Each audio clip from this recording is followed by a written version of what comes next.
почитувани представници на медиумите, би сакал накратко аргументирано да ве информирам за идејата и проектот за реалокација и изградба на нов клинички центар.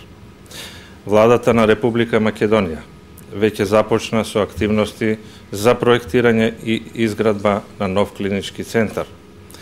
Документот што овде е по мојата рака е од јули 2010 година и донесен е како документ на Владата на Република Македонија, а гласи Feasibility студија за реалокација на Универзитетски клинички центар Скопје на Гринфилд локација. Што значи тоа? Значи, во соработка со Европската инвестициона банка и Министерството за здравство, пред 6 месеци беше оформен тим кој започна да работи на оваа Feasibility студија, беа ангажирани и странски експерти и истата е комплетно и квалитетно изработена.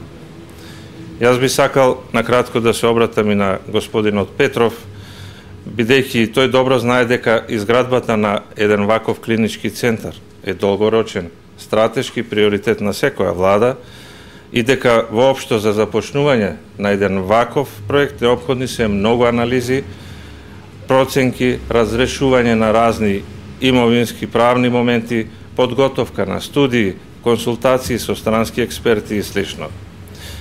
Се ова е со цел за да се направи најдобро можно решение и истото да биде конкурентно и во европски рамки, но во исто време за нас важно како Министерство за здравство да овозможи поквалитетна и поефикасна здравствена услуга.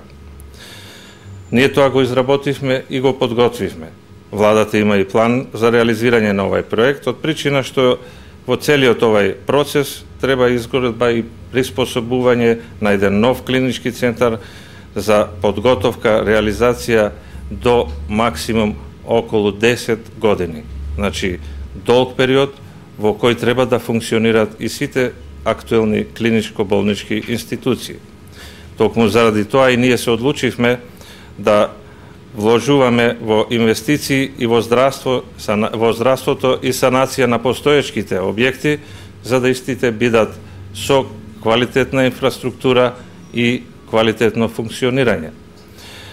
Господин Петров, се надевам дека ќе престанете со ваква пракса, да проектите кои се веќе во реализација ги презентирате како ваши проекти. Ви благодарам.